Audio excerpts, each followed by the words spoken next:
Big Talk is a member of Odd Pod. Big Talk is a member of Odd Pods Media and the ASAP Network.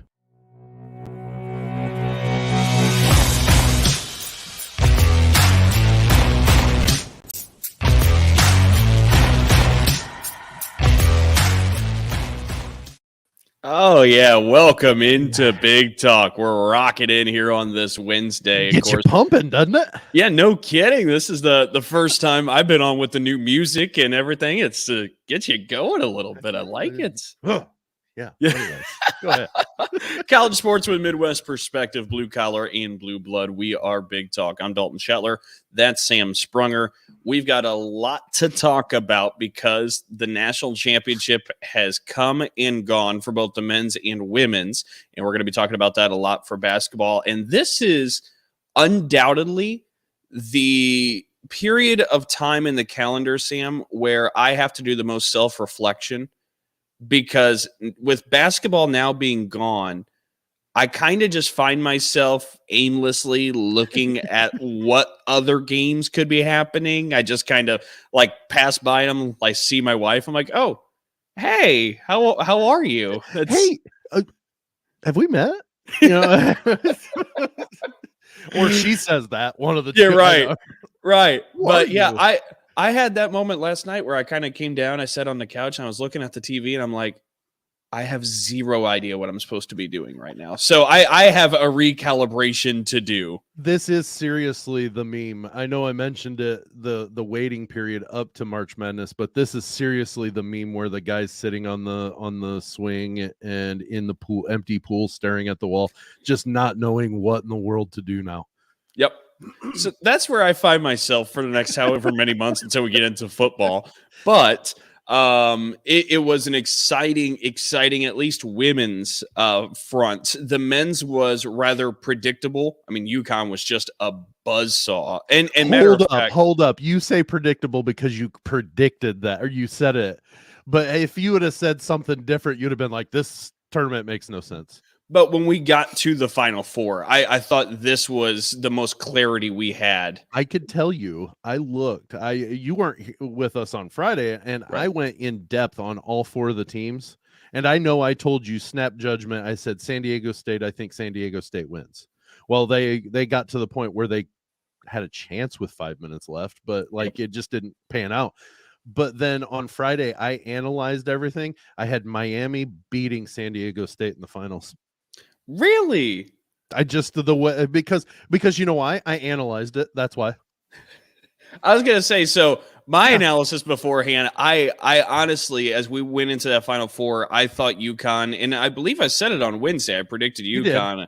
I just that they were too overwhelming, and that's what it proved to be. The way I looked at it after I sat there and analyzed everything, Miami had trailed double digits multiple times in the tournament and been able to storm back and take games.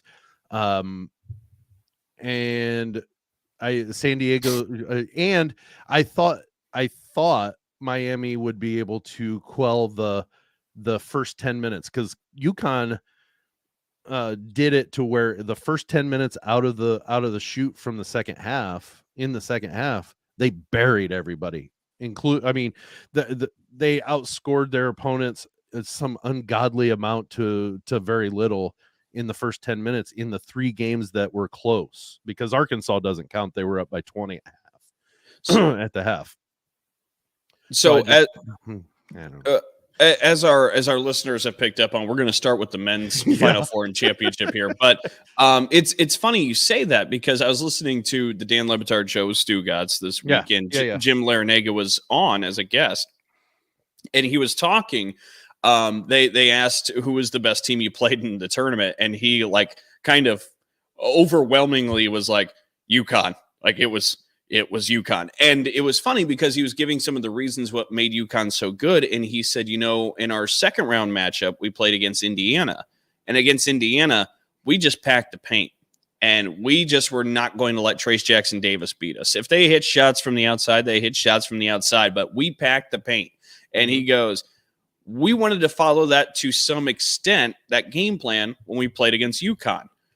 And then Adama Sanogo goes out and hits a couple threes, and they're up 9-0 to start the game. And it was like, okay, 2 minutes in, we're already adjusting. Like, like UConn was not to be messed with. Everybody has a plan until you get punched in the mouth, and then right. the plan goes out the window, and you're adjusting. And I understand exactly. Like you look at it, Sanogo himself is very overwhelming. I get why you put so much attention there, but UConn can shoot too, and the difference that you kind of saw there right from the beginning, it was kind of like, oh boy, like we got to change everything now, because they just had, the best way I think you could put it is UConn just had answers for everything. They were a team full of answers no matter who they went against, and they showed it throughout the tourney. And they were hitting. They were hot. They got hot.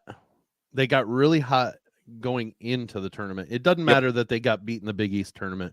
That's it's teams that have seen them all year long, so it's adjustable. Which, by the way, people can make a note and a nugget for next year March Madness when you're filling out a bracket.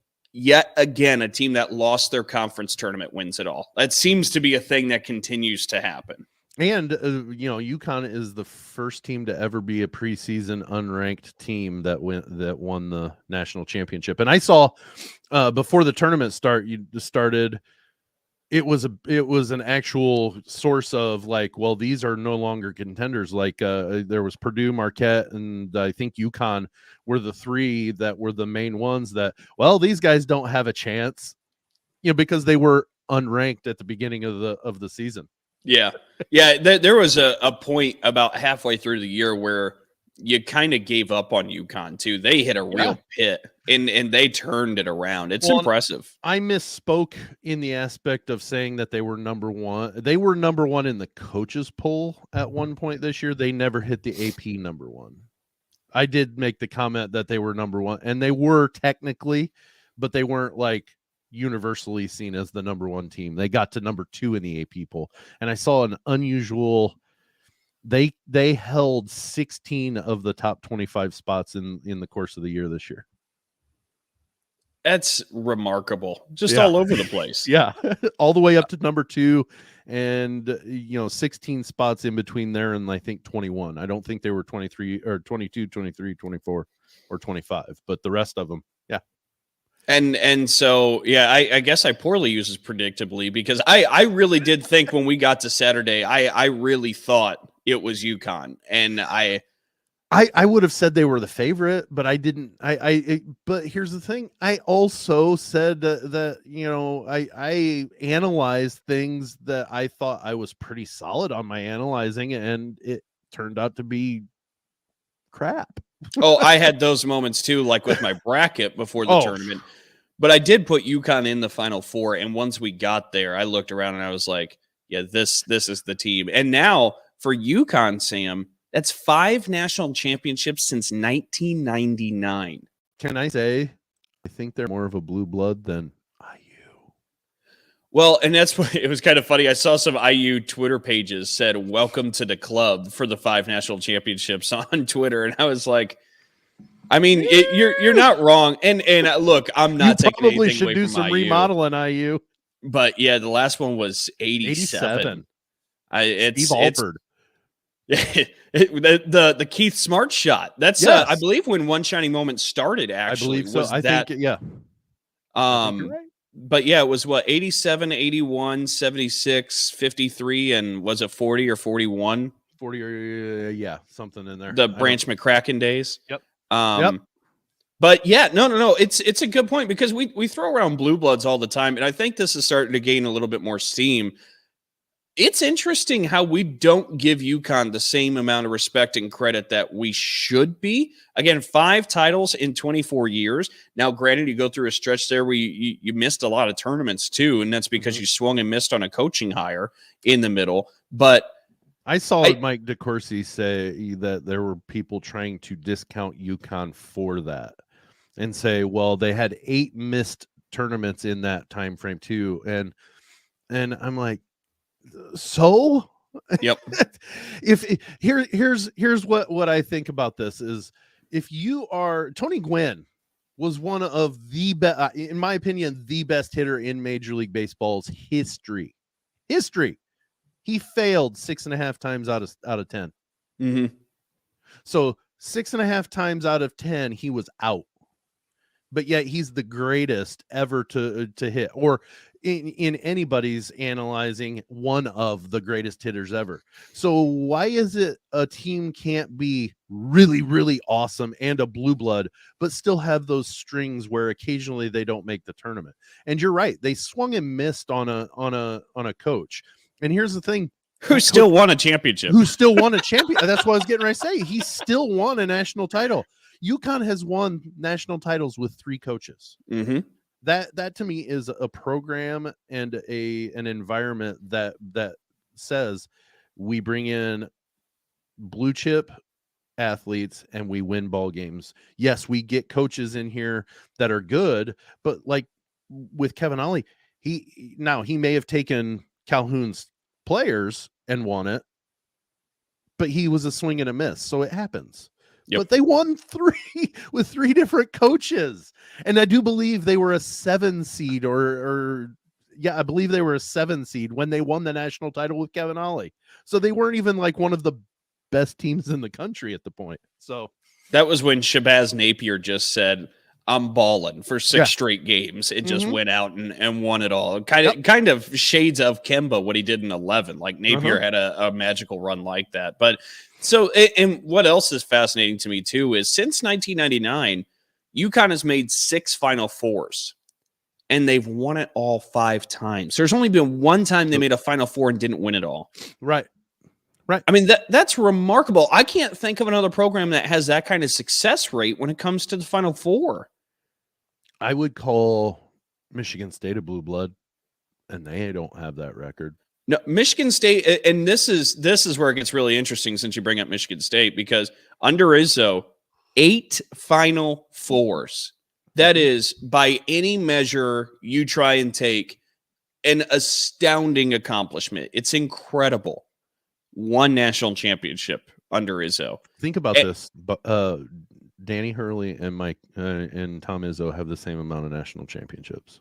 That's wild. It's just wild. Which should tell you how damn hard it is to win a national championship. Which says we got to get Izzo a second before the career's over. We got to make this happen. We got to find a way. But for B, to your point, it goes to show just how difficult this is. And I can't. I saw a couple of Twitter pages throw up the idea there. Do you take, as a fan, Michigan State or UConn's success in the last quarter century? So for Michigan State, you're making the tournament 25 straight times. You're never not in the dance. You're going to 8 Final Fours. You're winning a national championship. Or on UConn's side, you miss 8 NCAA tournaments, but you win the national championship 5 different times. And I thought that was an interesting question that was posed. I know I've answered this in different ways, but I'll take the 25 straight, 8 Final Fours, 1 national championship, because that means you're winning Big Ten titles. That means you're winning games and showing the longevity. Tom Izzo is a Hall of Fame, one of the greatest coaches ever, and you can see how hit or miss March can be. He's been knocked out in the first round. He's been knocked out in the national championship game. And I think he would tell you it's really hard to win in March. Mm-hmm. But if you put together a strong regular season, you can overall say, look, we had a really successful season. We won the Big Ten or the tournament or both. And we got into the tournament. We made a little bit of a run, or we got upset in the first. But again, it's who you play, not when. It's when you play, not who you play. When you play them. So if you hit a hot team that hits in the first round, well, you're getting beat, or you might make it to the. So I am going to always say that I want the regular season to be the success, and the run in March is the icing on the cake. It's interesting. I would take Tom Izzo's. It really is a fascinating thought exercise, though, to kind of play. And I'm not damning anybody that would say they want UConn's. I don't. No, I would get it. 5 national championships. I mean, I totally get it. And it's interesting too. Speaking of Tom Izzo, this kind of just recalled in my brain from March Madness. You were there in Columbus, and Shaka Smart at his presser on Saturday, I believe it was, before Marquette played Michigan State. Yeah. Somebody had asked Shaka, actually it was Jack Ebling from around the local media at Michigan State, had asked Shaka what it is about Tom Izzo that kind of makes him unique or successful. How does he coach? And it was funny because Shaka's response was, he said he was talking with a coaching friend of his, and they were talking about somebody else, but he said it applies just as well to Tom maybe as anybody else. He said what he does is he lights himself on fire all the time. Like, he'll light himself on fire, and he makes sure that fire is bright enough, strong enough, big enough that it gets everybody else on fire as well. And I know this great analogy, right? I know this kind of derails or branches off the conversation we were having, but I sat there when I listened to it, and I was like, that makes the most sense of Tom Izzo and what we see year in, year out than any other explanation I think I've ever heard. Yeah. It matches his persona perfectly. Like, you can see the fire and the passion in him when he's coaching, and I think it bleeds off onto the players. I think that's absolutely something that I agree. So, and I know we've been kind of all over with this first segment. Before we take a break here, I thought maybe you might want a moment to talk about this. I'm sure you're going to talk more on Big Talk about this on Friday, but Gene Katie into the Naismith Basketball Hall of Fame. You texted me right when the news came out and said, I am so excited. And like I said, I'm sure you're going to talk more about this Friday, but it wanted to get a quick hit on your thoughts on Gene Katie finally getting awarded to the Hall of Fame. I think you said it finally. This is so well deserved, and you're right. It's actually my headline for Friday. So spoiler. I'll talk a little bit more in depth about Coach Katie, but yeah, it's so well deserved. I mean, to think that it was, I think, if not, he should be. Lou Henson's in the Hall of Fame. If he's not, he should be, because when you're looking at top coaches, winningest coaches in the Big Ten, you've got, Tom Izzo, Bob Knight, Lou Henson, or Gene Katie, Lou Henson, and Matt Painter. All of them will be in the Hall of Fame at some point. If they're not, and Lou Henson might be the one that might not be if he's not. Just wanted to confirm, because I could not remember for sure. He is in the Hall of Fame. Okay, so the fact that it took Gene Katie this long compared to I think it's a shame that it took this long, but I'm absolutely thrilled that he finally, and they didn't have to do it posthumously. That's because Coach Katie's getting older. He's 86 years old. He's getting older. If they would have waited too long or too much longer, they might not have been able to have him there. But I'm really absolutely beyond the moon. I've met him and everything, so like that, and I'm going to talk about that on Friday, like you said. But I'm pretty excited. And one other thing is I haven't seen any update. Coach Knight is in the hospital, and there were statements that people were saying you should start praying for him. I did see an update. He was released. Okay, he was released. Good. Yes, I didn't see that update, so I'm glad you're able to tell us that. So yeah, but no, it's a good point, and you bring up an interesting point too, and this kind of brings things to a darker place, because you mentioned Katie's getting a little older. It's part of life. Well, yeah, and I feel like, though, like, as society, especially with sports, like, we really have done a bad job in the past of doing things in the moment, and we do a lot of posthumously things that aren't necessary. So I'm very much with you. Yeah, it's good to make this happen now. It was going to happen. Sure. Make it happen now. Give him his flowers. And I think maybe we're starting. That's not a dog and pony show where you're just placating him. He deserves it. Absolutely. So he should be there to celebrate it with everybody. It was going to happen one way or another. Right. Like he's going to get into the Hall of Fame. And I do believe, because I said in the past we've been that way, I think we're starting to turn a little bit of a corner as society in sports, where we're starting to, we're not great at it yet, but I think we're starting to give more credit in the moment than what we used to do. We're not forgetting them until they're gone and then remembering them after that. Yes. Yeah, so I think this is a nice little notch in that ladder. For sure. Let's go ahead and break from the first quarter. We'll come back with the second and women's basketball. Yes, sir. All right, here in the second quarter, we're going to talk about the women's Final Four, and we're going to be talking about this for a little bit.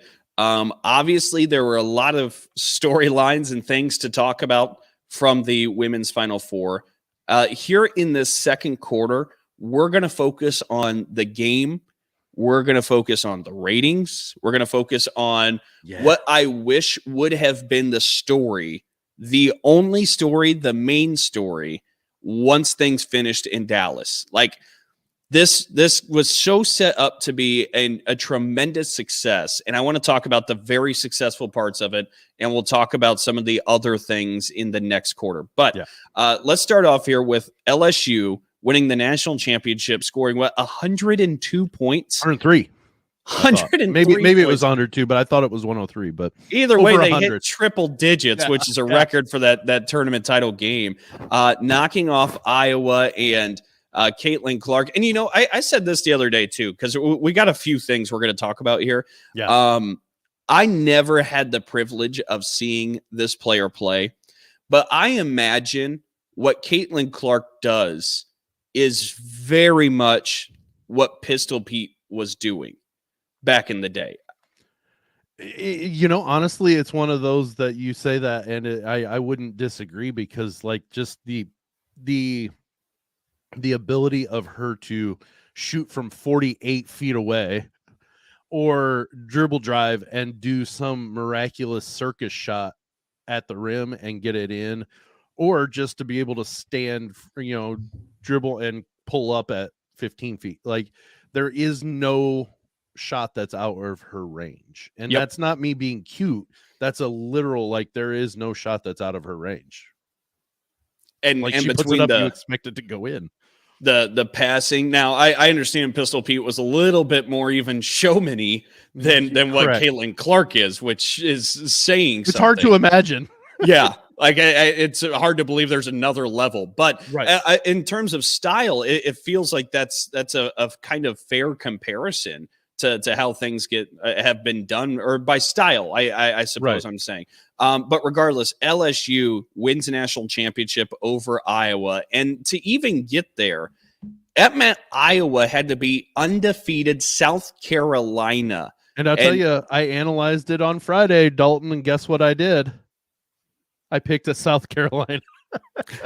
Yeah, I honestly thought South Carolina was just too much. I thought the athleticism, I did too. The physicality. I thought they resembled Maryland enough that they could, but at a better level, that they could do what that Maryland did to Iowa. That was my complete basis behind that whole analysis and picking South Carolina.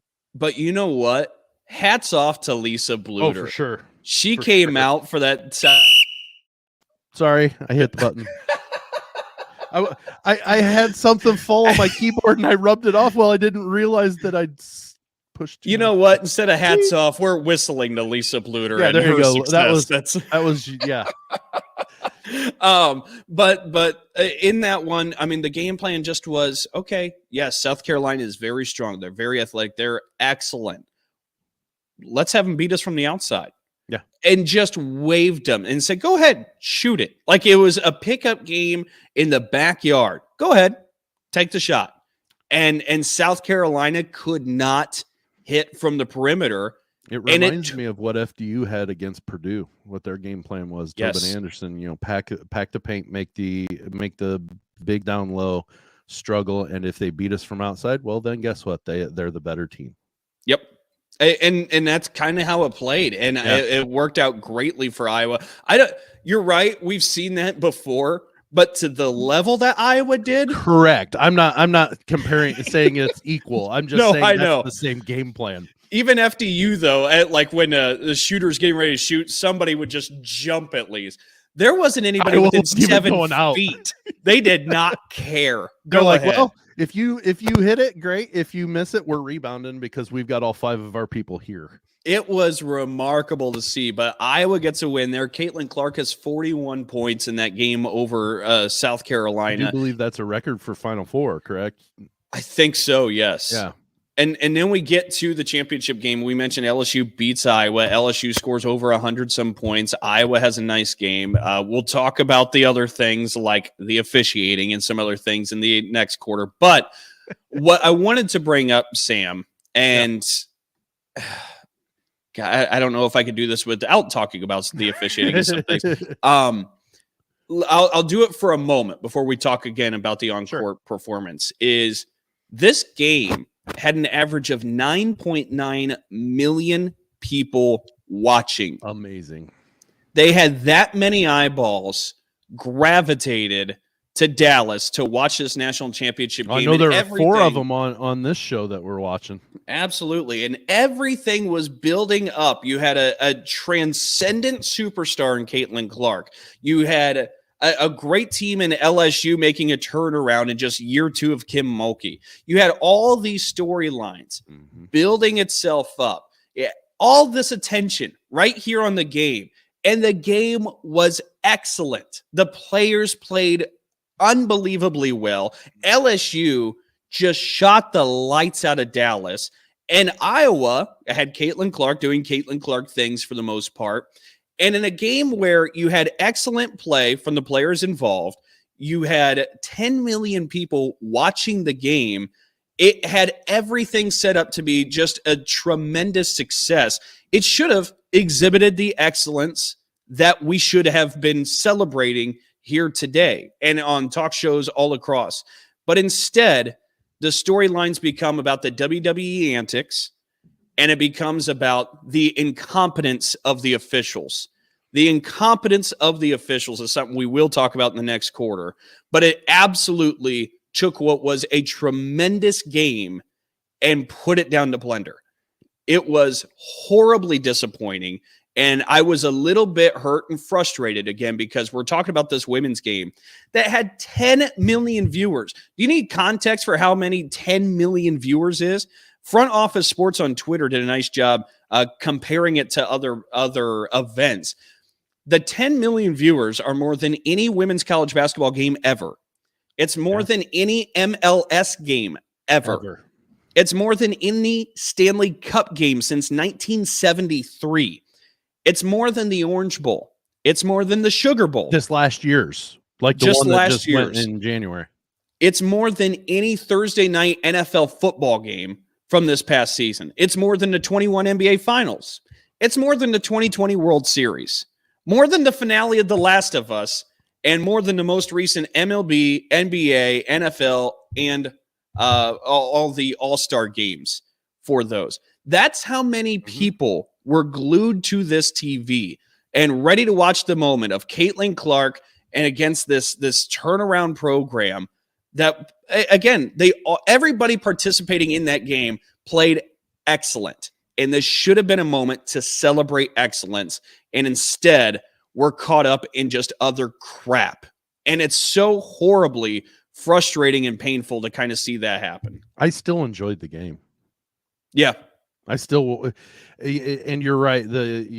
I want to know the process. I know they say it's a random process of picking, a scoring and stuff like that for the referees and how they get, but how you should literally have a much smaller pool and pick the best. I don't know. Random shouldn't happen when it comes to your final game. I'm sorry. It's one of those that you're on display. First year it's ever been on the main network of ABC. It was on at 2:30 in the afternoon, so more eyes would be on it. It made them more. The only thing that would have been better is if they could have captured the 7 p.m., the 7 p.m. to where more people are home, and shutting down and be able to watch. But still, the fact remains is they set this up to make it potentially a great, viewed show or game, and you got two excellent teams to play, and then you threw in referees that looked like that maybe they were doing JV basketball. Yep. 100%. And see, the thing is, Sam, too, because you're right, I enjoyed the game as well. Yeah. But you can't help but think it could have been better, though. Well, and my thing is, I wasn't so concerned about from the vantage point of the frustration and pain I'm talking about. Yeah. Is because I'm not so concerned about you and I. We're going to watch it either way. It's the casual one. But there are a lot of casual observers who are just getting here to the party. Again, 10 million people. That's a lot of casual people that aren't following all year long. There are only 9 million people in the state of Indiana. Well, that's a great way to look at it. But you get what I'm saying. These casual observers who haven't really been into the party, here's the welcoming.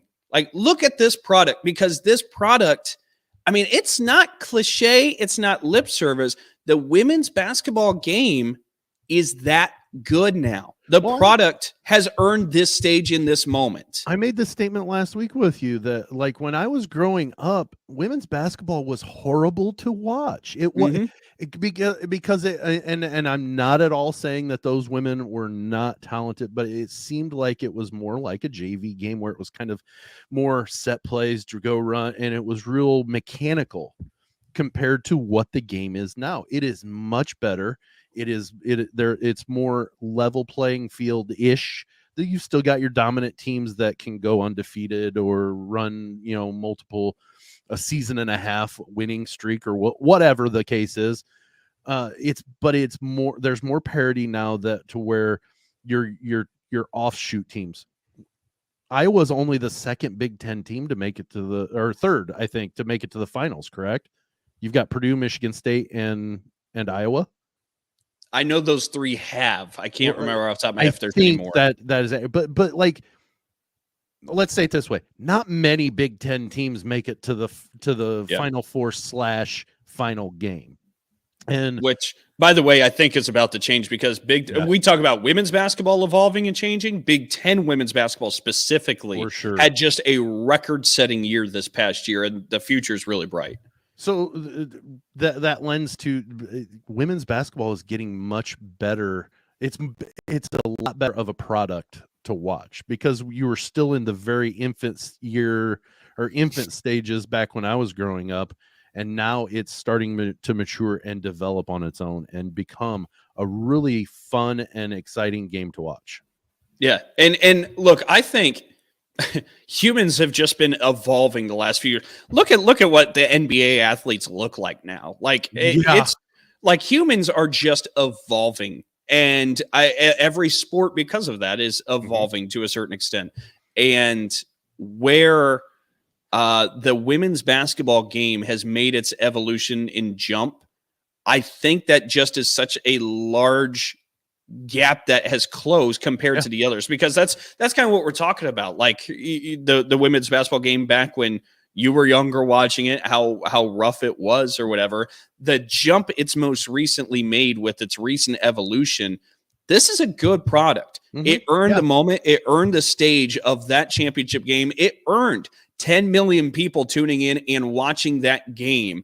And again, it was set up for so much success, and you just had some incompetence take it down, which really was troublesome. But I do hope the casual observers were still able to walk away and see, you could still see the quality there. You could still see the quality there. It was just being held back. Yes. I guess my wish is that people still took that away, because we've been talking about it all year, and it's hard to get somebody to understand until they actually sit down and watch it. Right. Like, again, it's not lip service. It's not just the popular thing to do is tell you to go watch the women's basketball games. It's really good. It deserves your attention. If you know me well enough, I don't do things that I get told I have to do. I have yet to see an episode of Walking Dead simply because somebody said, "Oh, you have to watch it." No, I don't. Don't tell me what to do.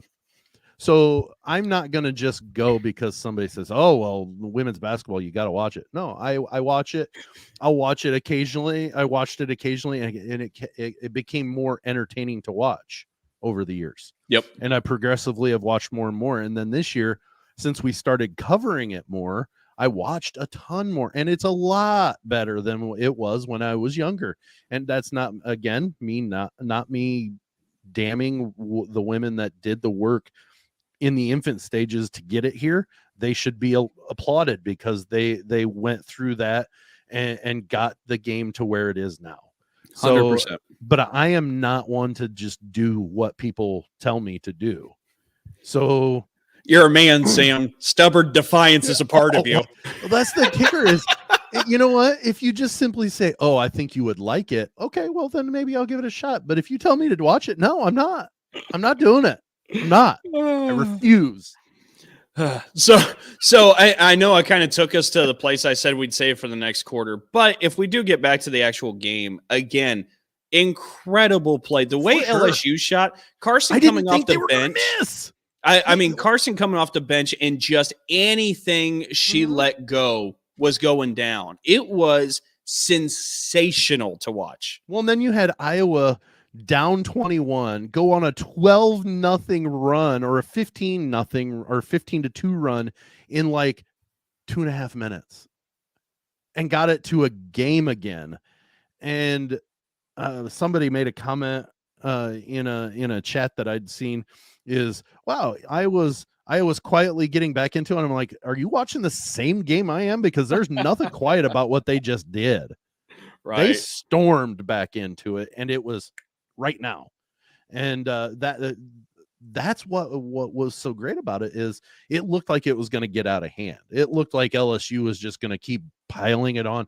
And then all of a sudden, Caitlin Clark hits a 3.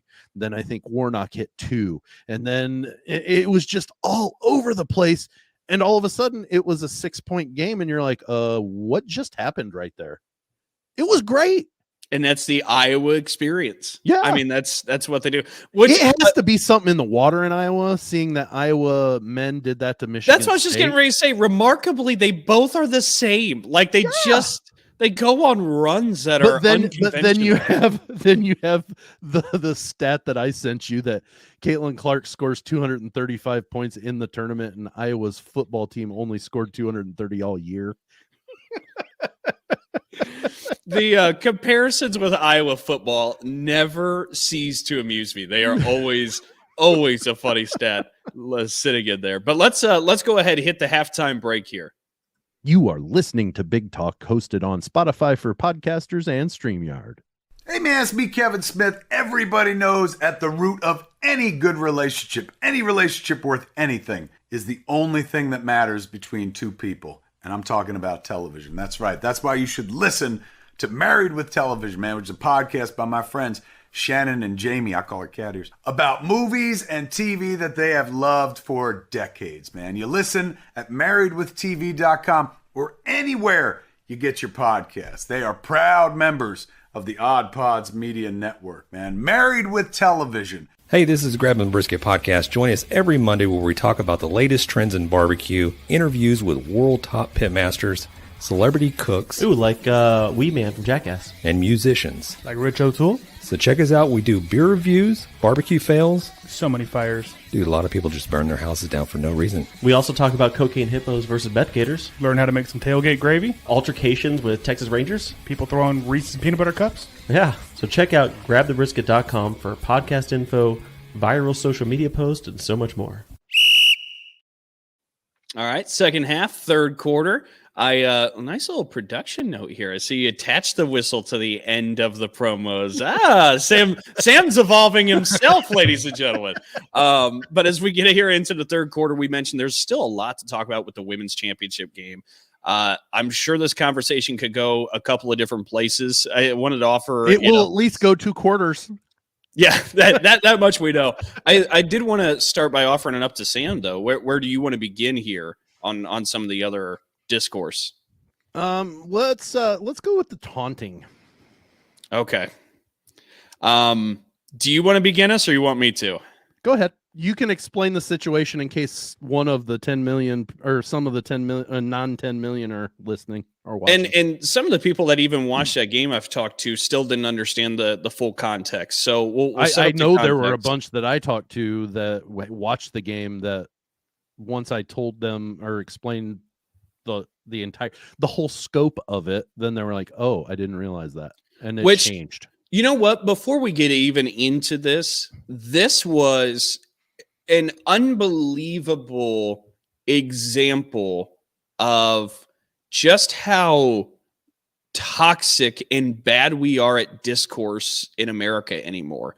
And I know it exists in politics on a daily basis. It usually doesn't infiltrate my world, but seeing the discourse around society around this, how misinformed people are, how polarized people are, this was incredibly disheartening. Can I offer one piece of advice for anybody listening / watching? And this doesn't necessarily pertain to sports. It pertains to life in general.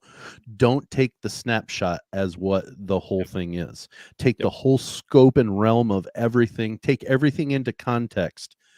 Because anybody can make a judgment about what's happening in one small sliver of time.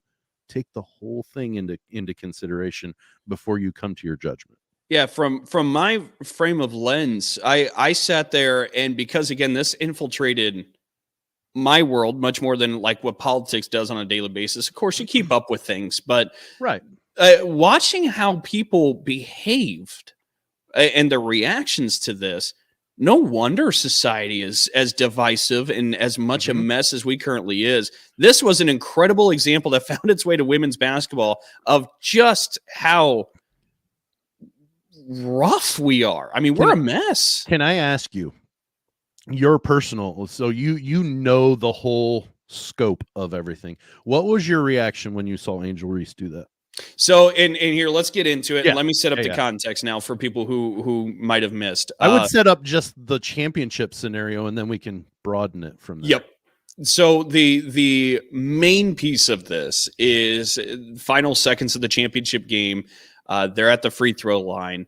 Angel Reese, who is a star player for LSU and started her career at Maryland, by the way. I was just getting ready to say that. She played against Caitlin Clark before she was at LSU. So she has a history with Caitlin Clark. Correct. So she's standing on the lane as free throws get ready to go up, and Caitlin Clark is standing right next to her. And, of course, Caitlin Clark is Caitlin Clark, star player for Iowa, if you're unfamiliar.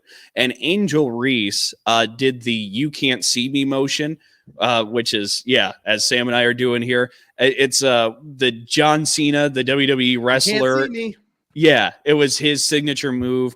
And a lot of people saw that frame and had reactions from it. That's really what we're talking about, in part because then the final buzzer sounds, and as Caitlin Clark is making her way back to the Iowa bench, Angel Reese is one step behind her, following her all the way to the sideline, still doing the "you can't see me," and then pointing to her ring finger like I'm getting a ring, but followed Caitlin Clark all the way to her bench, taunting her that way.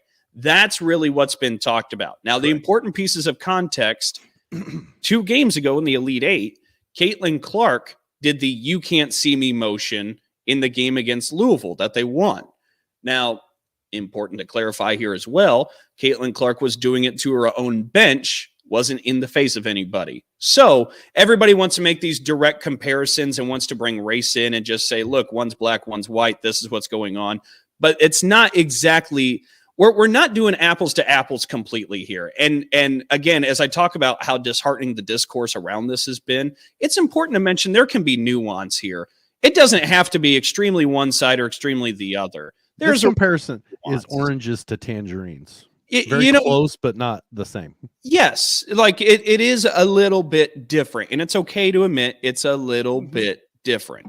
That's the context we're working with here. Now, again, Caitlin Clark, she is a showboat. Like, there is no doubt about it. She is a trash talker. She is a showboat. So much so that, Sam, you and I have texted many times, and I told you, look, some games I have a hard time watching because trash talk is not for me. It's for somebody I get that.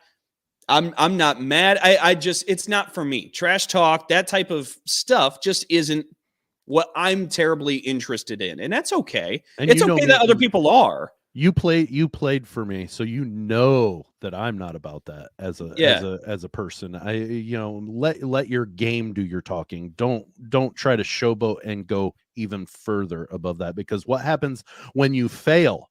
Because you're going to get people coming at you with the same reaction. Yep. That you do when you celebrate, when you do well. Act, or do the Barry Sanders. Act like you've been there before. Yeah. So, and see, I wanted to lay down the bona fides of, I mean, I've been consistent all year in saying, boy, Caitlin Clark is a generational talent. Unbelievable to watch. She's dominating. She's excellent. Hard to watch sometimes. I struggle with just trash talk behavior and taunting behavior. I've struggled with that with Clark all year long. So with Reese, still kind of the same. Mm-hmm. But my point is, as we kind of get into this, we take a look at that example. And again, admitting trash talk isn't for me, it's for some. What Angel Reese did at the free throw line to me, to Caitlin Clark, giving her her own signature motion right back to her, fair game. Yep. Again, I kind of laughed. Yeah. Like, she got her. Yeah. And they're both in the trash talking game. I mean, boom, boom. Like, it is what it is. That's all on the same level. The problem that I have, and I again, there's room for nuance here, people. Like, both things can have parts that are right, and both can have things that are wrong. Yep. The free throw line gesture, I'm okay with.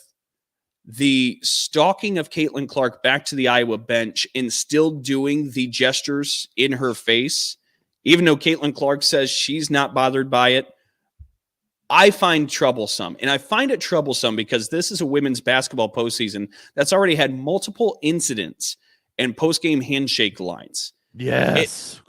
I mean, we have had some fiery things go. Yes, we did.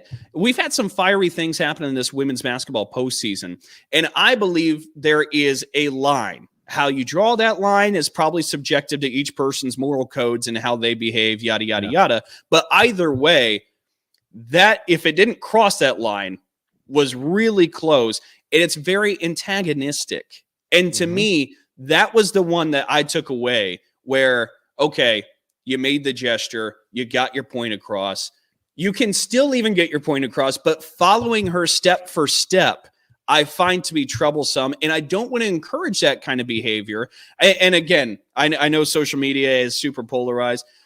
Everybody wants to encourage Angel Reese to be Angel Reese. So be it. But encouraging actions like that and saying they absolutely will never have consequences isn't really reality. You don't know how different people will react when you antagonize them to that level. Like, so I think, again, there's a nuance. I don't know how you find that subjective moral line that is kind of being towed there. But I do think there is a line, and Kim Mulkey said just as much when she was on ESPN, and you have to be careful of it, because I believe if you antagonize, you can't just be like, oh, look at the reaction if a player does something back to Angel Reese. Yeah. You kind of antagonized it. So I do think there's a difference. What happened at the free throw line, fair game. What happened at the end of the game, it doesn't really matter what I think, but I'm not so okay with it. I think if we encourage behavior like that, we're going to have more problems in a postseason that we already had multiple incidents in a handshake line.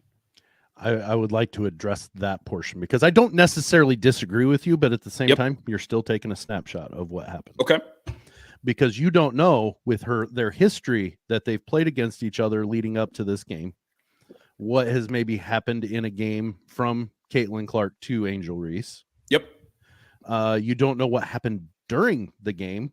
We both admit she is a trash talker, and maybe it was just so relentless that was, I'm not saying it's okay. I don't like any of it. Honestly, I don't like Caitlin Clark doing it in the first place. You got the same bona fides that I do. I don't like the fact that Angel Reese did it at the free throw line. I really don't like that she followed Caitlin Clark to the bench. I don't like any of it.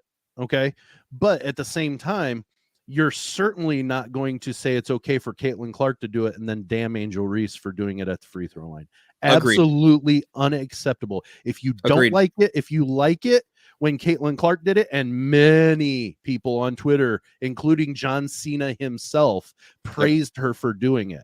You cannot damn Angel Reese for doing it to Caitlin Clark, because when you're celebrating the fact that Caitlin Clark is a transcendent player, and and she is, rightfully she is.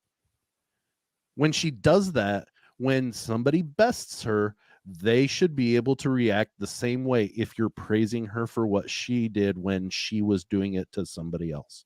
Yep. There is no excuse for somebody to say Angel Reese is in the wrong for that part.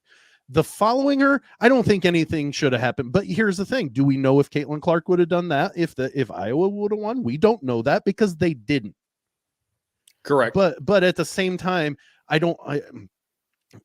even made this comment, to somebody on social media, is I don't like it in any way, shape, or form, but you at least need to be consistent. If you're okay with Clark doing it, you have to be okay with Angel Reese doing it. You have to.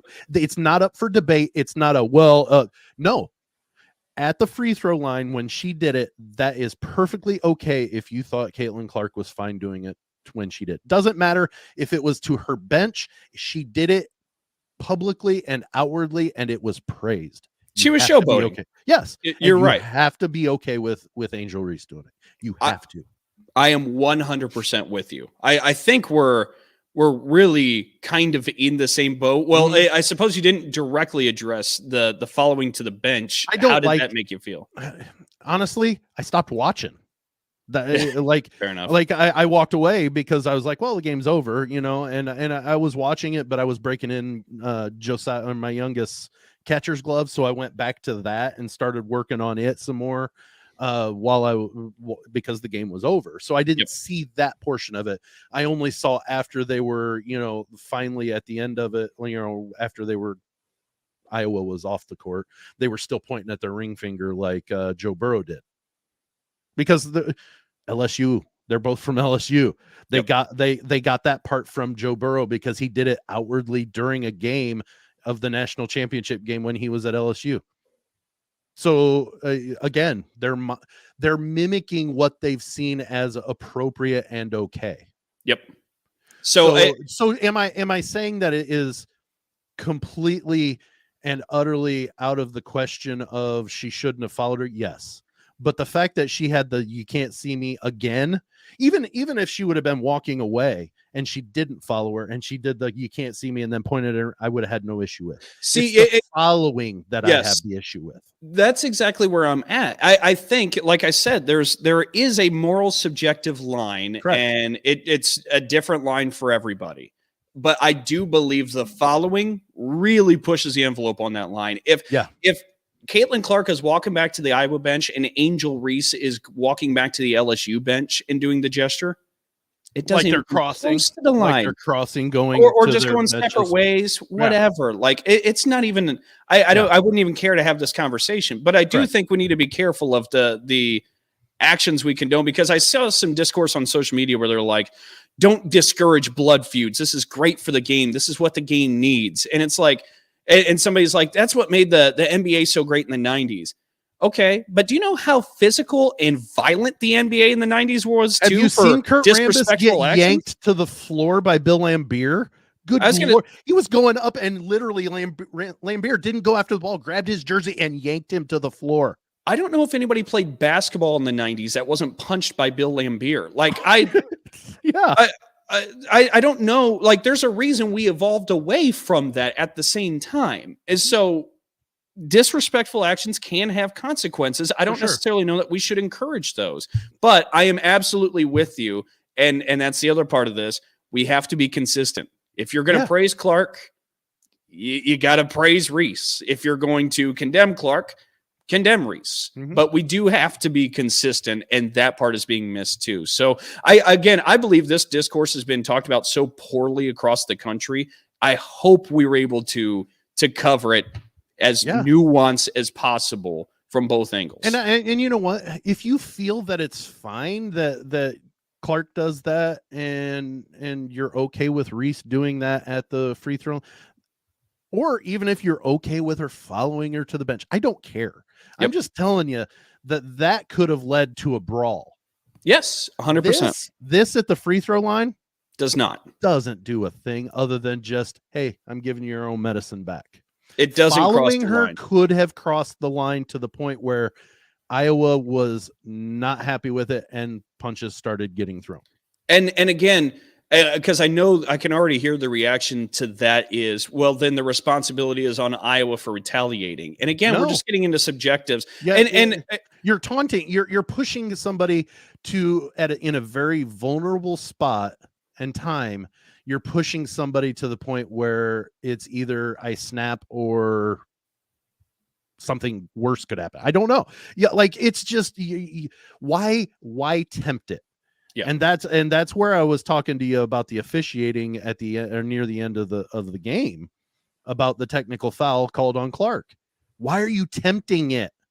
Yep. No matter how bad the reffing is, why are you tempting it?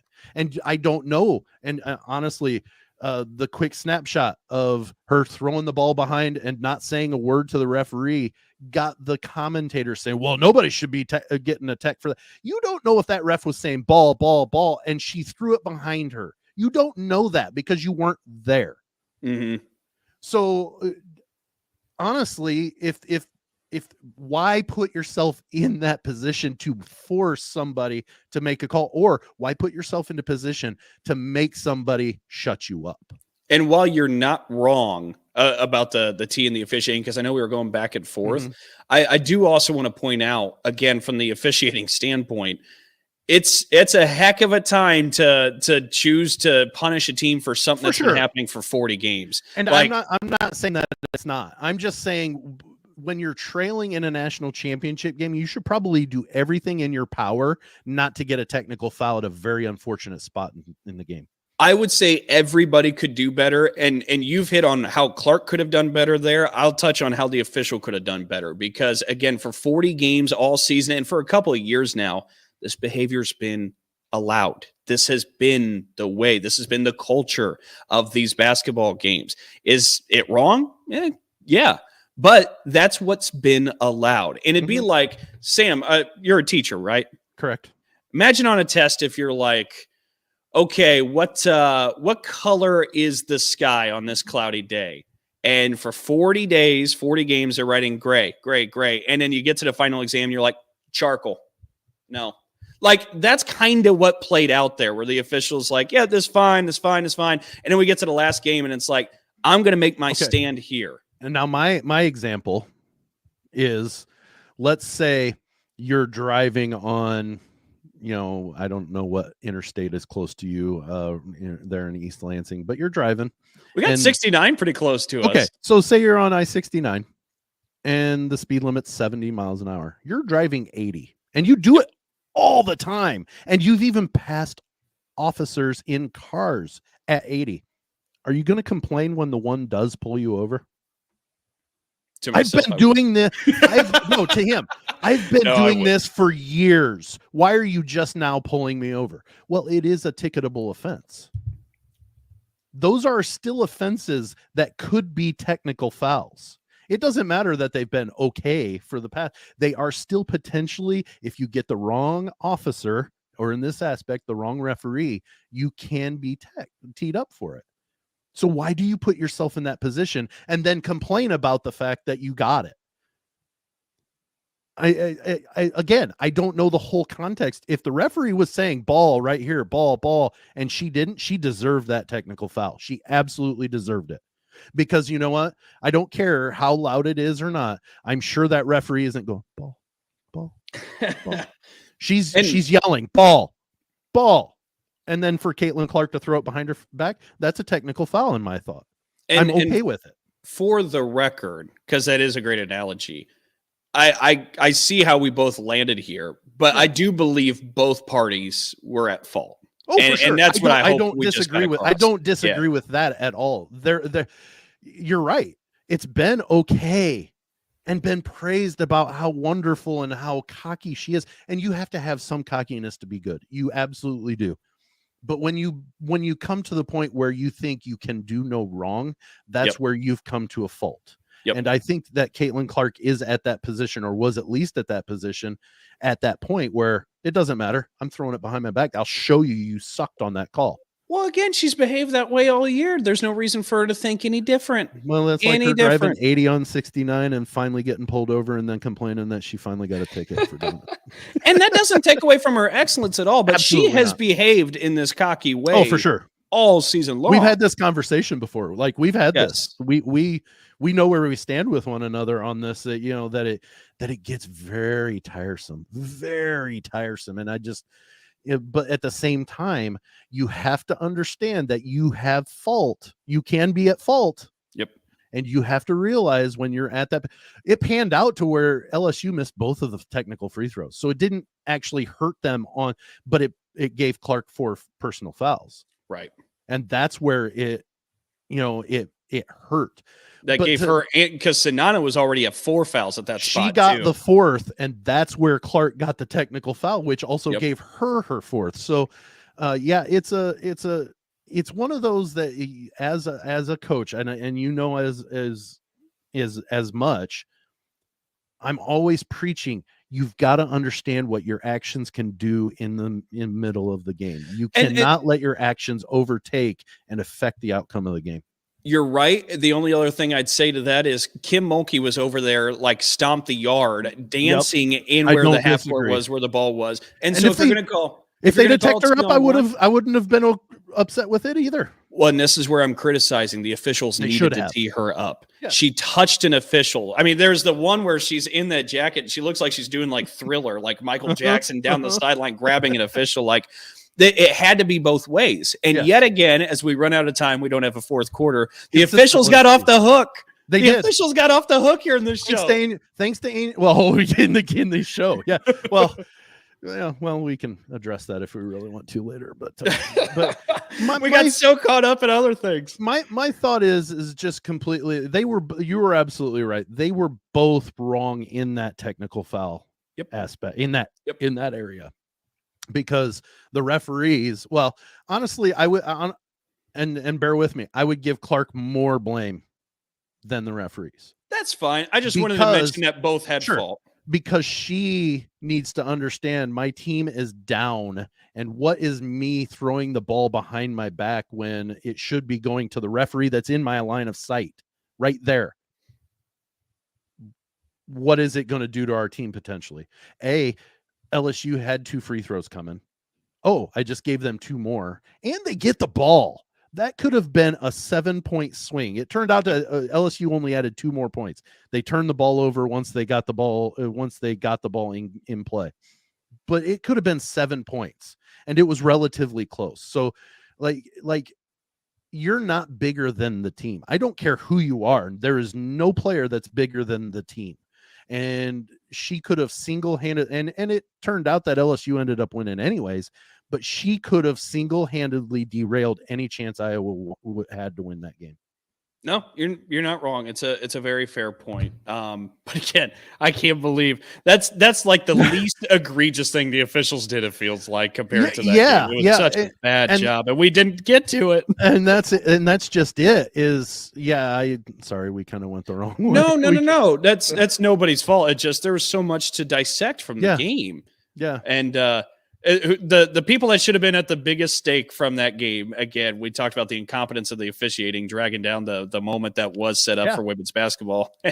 And they've gotten off the hook because of some of the other storylines. One being the Angel Reese Caitlin Clark thing, which, by the way, again, there's been a lot of, unhealthy discourse. For sure. I hope we did that justice. I hope we brought nuance to it. I hope we did that conversation justice.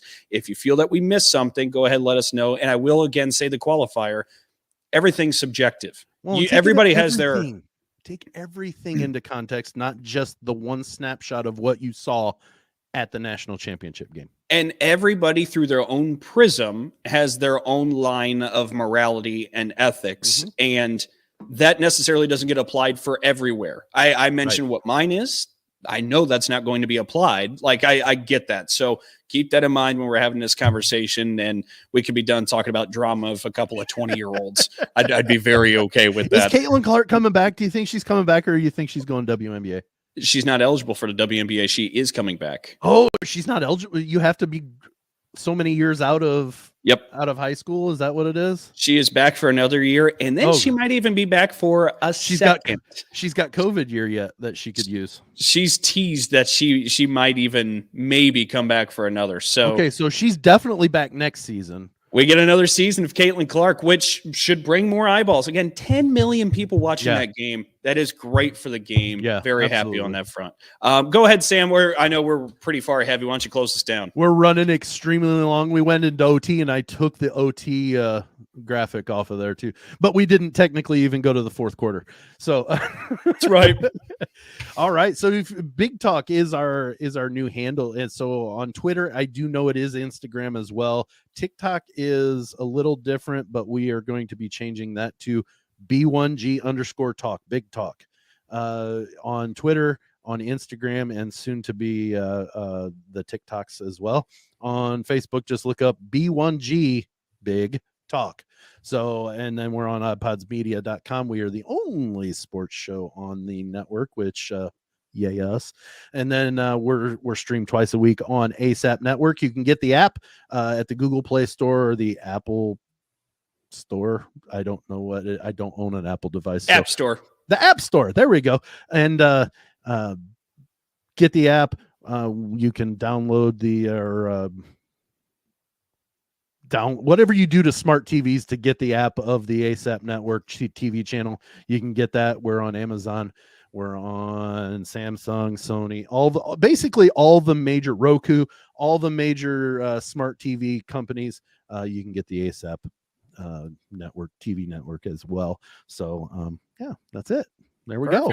Make sure you check us out. And again, for us here at Big Talk, Sam Sprunger, myself, thank you so much for tuning in. And until next time, so long.